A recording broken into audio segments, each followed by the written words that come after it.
Hey everyone, it's Mike, the Mortgage Jedi, here to help you navigate the world of mortgages. So today we're diving into a topic that doesn't get talked about enough, debt to income ratios, or DTI for short. Now you might be wondering, why should I care about my DTI? Well, it's a great indicator of whether you'll get approved for a mortgage and if you'll be able to afford it when you do. So, without further ado, let's get into how lenders look at your debt to income ratio and why it's so crucial. So when evaluating your DTI, lenders look at two aspects. One, your front end ratio. This is your projected housing payment, principal, interest, taxes, and insurance, divided by your gross income. This is income before taxes. Two, back-end ratio. This includes your projected mortgage payment plus your minimum monthly payments on debts like car loans, credit cards, and student loans, all divided by your gross income. So, understanding these two ratios is essential because they give you a clear picture of your financial health in the eyes of a lender. You can calculate your own DTI. So how you calculate your front-end ratio. So determine your gross income. This is your income before taxes. For example, if your annual salary is $60,000, your gross monthly income is $60,000 divided by 12 equals $5,000. Estimate your housing payment. This includes your mortgage principal, interest, property taxes, and homeowner's insurance. It's PITI for short. Let's say you estimate your total monthly housing payment to be $1,500. Calculate the front end ratio by dividing your projected housing payment by your gross monthly income. Using our example, we take $1,500 divided by 5,000 equals 0.30 or 30%. That's your front end ratio. Your back end ratio is counted by listing all of your monthly debt payments. This includes your car payments, credit card minimum payments, student loans, etc., any personal loans. For instance, your car loan is $400, your credit card's $100, student loan $200. 400 plus 100 plus 200 is $700.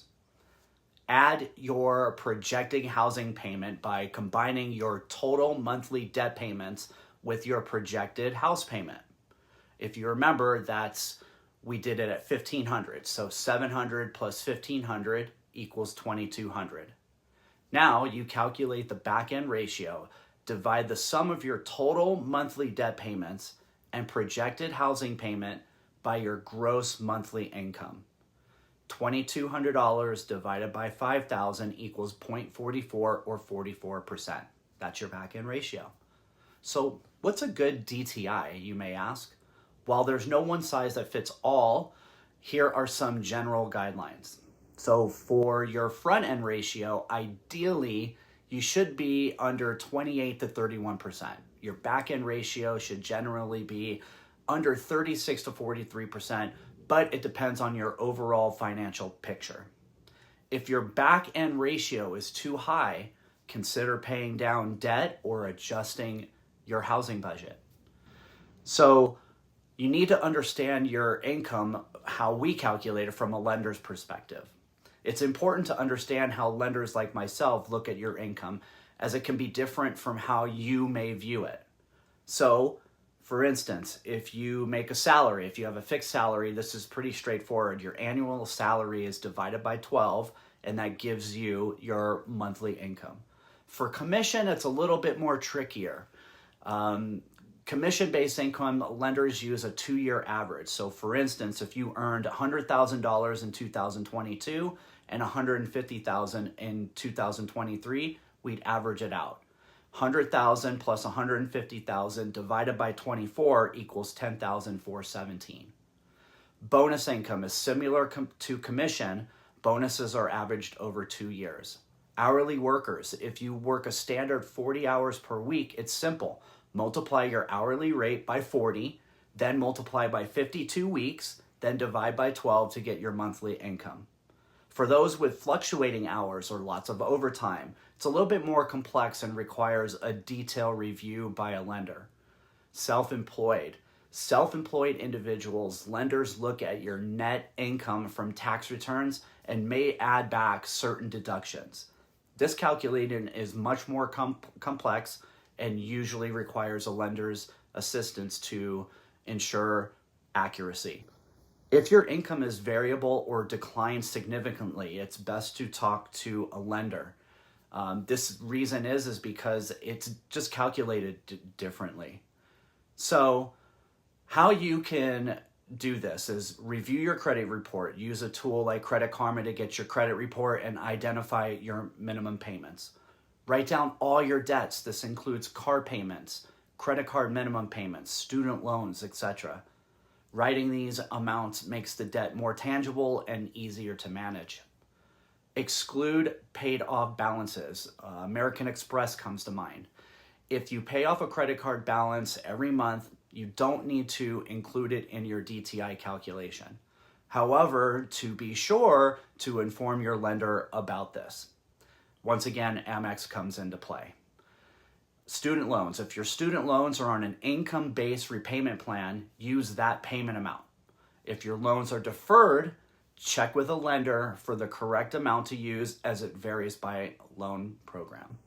So how do you project your comfortable monthly mortgage payment? Think about what you're comfortable paying each month for your mortgage and use that amount in your calculations. Use realistic estimates. When calculating your DTI, it's important to be realistic about your monthly expenses and income. This ensures you don't overestimate your affordability. So understanding your debt to income ratio is a critical step in the home buying process. It helps you know how much you can afford and prepares you for the mortgage approval process. Remember, your DTI is just one piece of the puzzle. Working with a professional can help you get the most accurate and beneficial assessment. If you have any questions or need help calculating your DTI, please don't hesitate to reach out. I'll put all the contact details in the description below. So that's it for this video. I appreciate it and thanks for watching. If you found this video helpful, please give it a thumbs up, share it with others who might benefit, and subscribe to my channel for more tips and insights. So until next time, may the rate be with you. Take care.